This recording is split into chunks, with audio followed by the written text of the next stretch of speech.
You won't believe the absolute disaster that unfolded when an entitled HOA president tried to tow an FBI agent's car, thinking she could get away with it. Before we dive into today's story, make sure to hit the like button and subscribe so we can keep bringing you amazing stories like this one. Karen had always been the self-appointed ruler of the neighborhood. As the head of the HOA, she took immense pride in enforcing every rule, even the most obscure ones that no one else cared about. She lived for the power, the ability to issue fines, send nasty warning letters, and make people's lives just a little bit harder under the guise of keeping the neighborhood in order. Most residents despised her, but they tolerated her because fighting back usually wasn't worth the trouble. Karen had a way of making even minor disputes a living nightmare, and few people had the time or patience to deal with her relentless need for control. It was on a seemingly quiet weekday evening when Karen spotted a black vehicle parked in front of a house she didn't recognize. The car was sleek, modern, and had heavily tinted windows. Something about it rubbed her the wrong way. In her mind, every car parked in the neighborhood needed to follow her rules, and she didn't recall issuing a parking permit for this one. The thought irritated her. As she marched closer, she examined the vehicle, looking for any sign of a parking pass or permit that would justify its presence. She found none. With a smug sense of authority, she pulled out her phone and dialed the local towing company that the HOA had on speed dial. "Yeah, it's Karen from the HOA," she said in her usual condescending tone. "We've got a vehicle illegally parked on the street. No permit. I need it towed immediately." The tow truck dispatcher took the call as routine. Karen had called them before, often for petty reasons, but they never argued. Business was business, and she paid well. Within 20 minutes, a tow truck rumbled into the neighborhood, its bright orange lights flashing as it pulled up beside the black vehicle. The tow truck driver stepped out, adjusted his cap, and gave Karen a skeptical look. "Are you sure about this?" the driver asked. "This car looks official." Karen scoffed. "I don't care what it looks like. It's parked here illegally, and I want it gone. Do your job." The tow truck driver hesitated. He had seen a lot of cars in his line of work, and this one had a particular presence. Something wasn't right. As he walked around the vehicle, he noticed subtle but important details: a reinforced frame, high-tech surveillance equipment barely visible through the tinted glass, and, most importantly, a small government parking permit tucked in the corner of the windshield. It wasn't the type of permit that just anyone could get. This was a federal vehicle. The driver turned back to Karen. "Listen, lady, I think this car belongs to someone important. Maybe we should double-check before we—" Karen waved him off, her face turning red with impatience. "I don't need to check anything. This is my neighborhood, and I make the rules. If it doesn't have a visible HOA permit, it gets towed. Now do it before I find another company that will." Faced with an ultimatum, the driver sighed and reluctantly hooked the car up to his tow truck. He knew this was a bad idea, but at the end of the day, he was just doing his job. Within minutes, the black vehicle was lifted onto the truck, and he began driving off, casting one last uneasy glance at Karen, who stood proudly with her arms crossed, satisfied with her latest act of neighborhood justice. What Karen didn't know, what she couldn't possibly comprehend, was that the car she had just ordered to be towed belonged to an undercover FBI agent. Special Agent Ryan Mitchell had been working in law enforcement for over a decade. He was used to dealing with criminals, high-stakes operations, and dangerous people, but nothing in his years of service had prepared him for the sheer pettiness of a suburban HOA Karen. He had moved into the neighborhood under a low-profile alias, part of an undercover operation that required him to blend in as an average resident. The car that Karen had towed wasn't just any vehicle. It was a government-issued, surveillance-equipped, highly classified piece of FBI property. As Agent Mitchell pulled into his driveway after a long day at classified briefing, he immediately noticed that something was wrong. His car was gone. At first, he thought he had parked somewhere else, but no, this was where he had left it. His trained instincts kicked in. Had it been stolen? A quick assessment of the surroundings showed no signs of forced entry or a break-in. That's when he noticed Karen standing a few houses away, still basking in her self-satisfaction. Something about the way she looked, smug, victorious, made everything click into place. He had heard whispers from his neighbors about the HOA president, how she constantly harassed people about minor infractions and issued arbitrary fines. Could she really be responsible for this? Agent Mitchell took a slow, deep breath, calming himself before he approached her. "Excuse me," he said, keeping his voice measured and professional. "I think my car was towed from in front of my house. Do you know anything about that?" Karen turned, her face lighting up with the kind of joy only a true control freak could experience. "Oh, that was your car? Well, maybe next time you should follow the rules. We don't allow street parking without a permit, and I didn't see one on your vehicle." Mitchell fought the urge to let his frustration show. Years of FBI training had taught him to control his emotions in high-pressure situations, and though this wasn't a life-or-death mission, it was certainly infuriating in its own way. "Did you bother to check before towing it?" he asked. Karen rolled her eyes. "I don't need to check. I enforce the rules. If there's no permit, it's not supposed to be there. Simple as that." Mitchell stared at her for a long moment. This woman had no idea what she had just done. No idea of the trouble she was about to bring upon herself.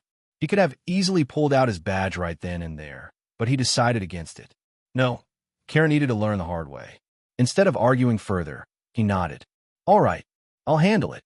Karen smirked, assuming that meant he would go pick up his car and pay the necessary impound fees like everyone else. What she didn't realize was that this wasn't a simple parking violation.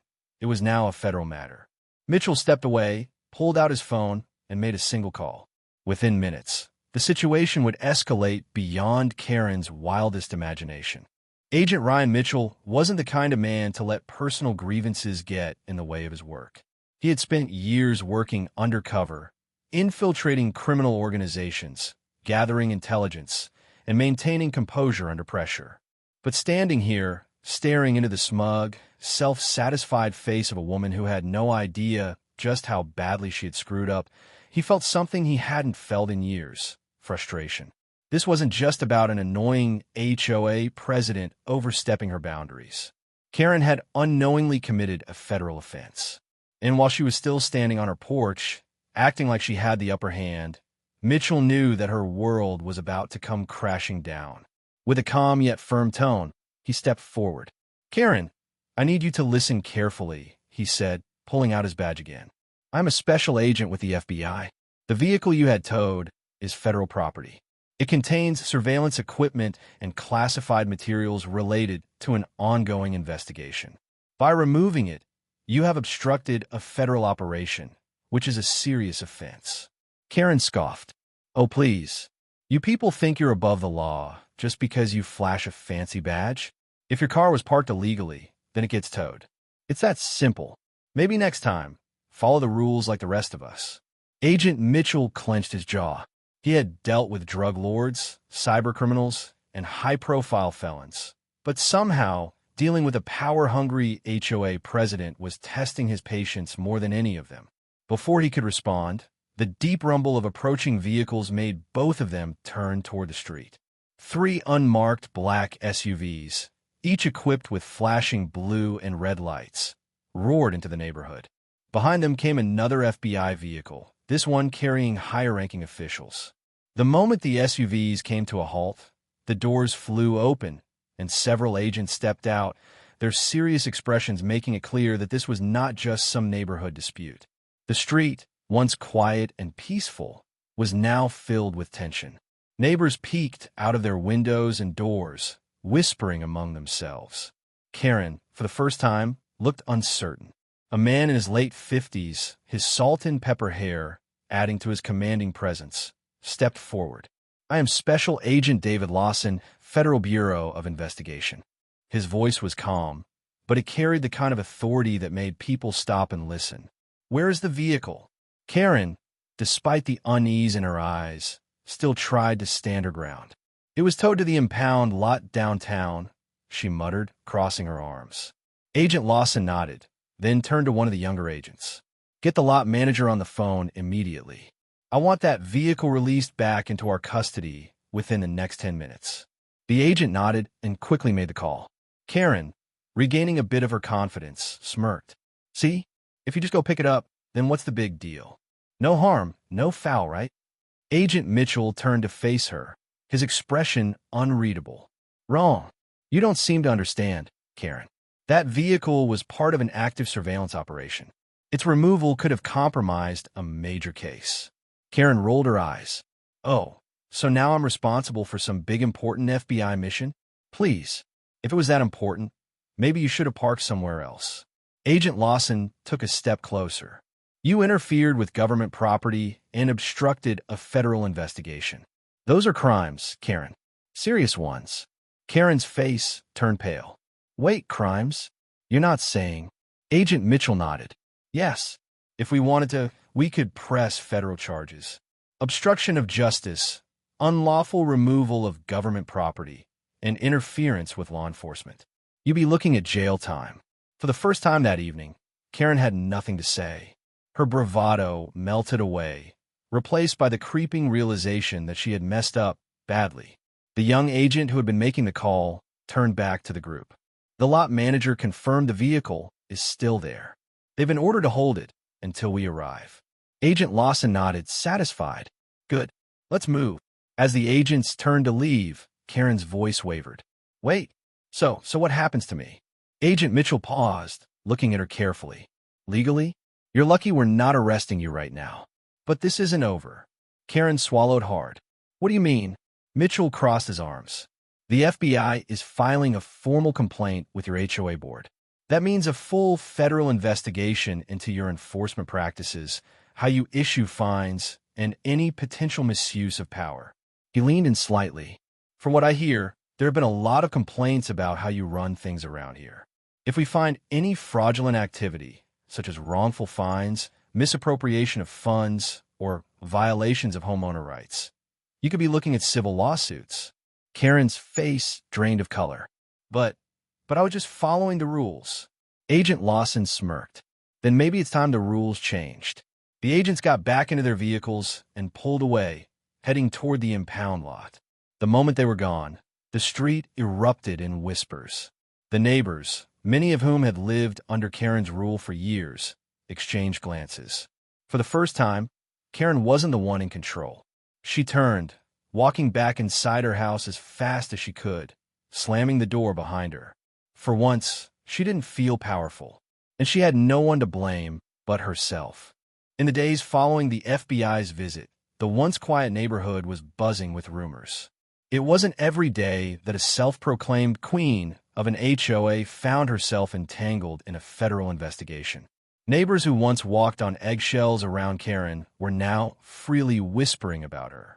People who had lived under her ridiculous rules and unfair fines for years were suddenly sharing their grievances aloud. Karen, for her part, was spiraling. She had always believed herself to be untouchable, the final authority in all neighborhood matters. But now, she was facing real consequences. And worse, she had made an enemy out of the FBI. Her first major problem came when the HOA board called an emergency meeting. Several homeowners had already lodged complaints about her abuse of power, but now that the FBI had officially filed a complaint, the board could no longer ignore the issue. When Karen walked into the meeting, she expected to find her usual supporters rallying behind her. Instead, she found a room full of angry homeowners, all of whom had something to say about her leadership. Karen has been using her position to target people she doesn't like, one woman shouted. I was fined $500 for having a mailbox that didn't match the aesthetic, but her friend across the street has a completely different style of mailbox, and she's never been fined once. She banned my daughter from selling Girl Scout cookies because she claimed it was soliciting, another man added. Meanwhile, she allows her friend to host yard sales every other weekend. It was an avalanche of complaints, one after another.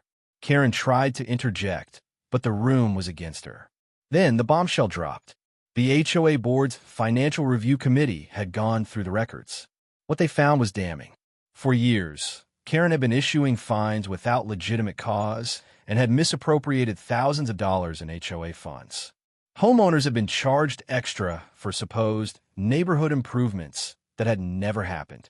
The committee discovered that over $20,000 was missing, and they had proof that Karen had moved some of those funds into a private account under her name.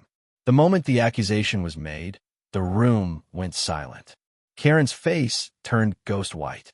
That's ridiculous, she stammered. I would never. The head of the financial committee slapped a folder full of documents onto the table. These records say otherwise, he said coldly. We have bank statements, HOA financial reports, and transaction records that show exactly where the money went. Karen panicked. She looked around the room, but nobody was on her side anymore. Even her usual allies on the HOA board had backed away from her. This is a witch hunt, she snapped.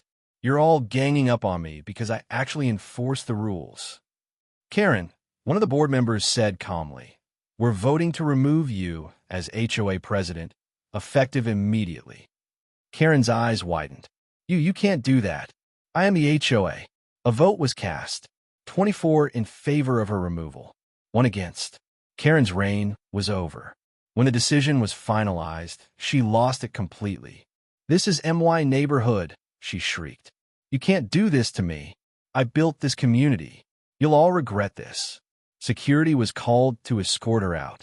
The homeowners erupted into applause as she was led away, fuming and red-faced. Karen tried everything to regain control. She threatened to sue the HOA for wrongful termination, claiming that they had removed her out of jealousy. She tried to manipulate her former allies into standing up for her. She even tried intimidation tactics, sending emails to homeowners warning that the neighborhood would fall apart without her leadership. But nobody was listening anymore. Meanwhile, the FBI investigation continued. While the federal charges against her weren't enough to put her in prison, she was facing serious fines for obstruction of justice. On top of that, with the evidence of financial misconduct, the homeowners filed a civil lawsuit against her, demanding the return of the stolen HOA funds. When Karen was officially served with legal papers, she finally broke down. Her money was running out. She had expected to be HOA president forever, using the neighborhood like her personal kingdom. Now, she was drowning in legal fees, hated by her neighbors, and facing a real financial disaster. And then, the final humiliation came. One morning, a for sale sign appeared in Karen's yard. At first, people weren't sure if she was really leaving, but within days, a moving truck pulled up in front of her house. Karen, looking defeated and worn out, was seen packing boxes into the truck, avoiding eye contact with neighbors. She wasn't leaving by choice. With the FBI fines, the lawsuit, and the loss of her stolen funds, Karen had no choice but to sell her house to pay off her debts. The neighborhood celebrated. On the day she moved out, several families gathered in their yards, watching as she packed the last of her things. Some people whispered and snickered. Others cheered, as the moving truck pulled away. And that night, the homeowners threw a block party, the biggest one they'd ever had. The air was filled with laughter, music, and relief. For the first time in years, people weren't afraid to enjoy their own community. Kids played in the street. Neighbors chatted freely without worrying about getting fined for something ridiculous. Karen had ruled the neighborhood like a tyrant for years. But in the end, she was nothing more than a disgraced ex-HOA president with nowhere left to go. And nobody missed her.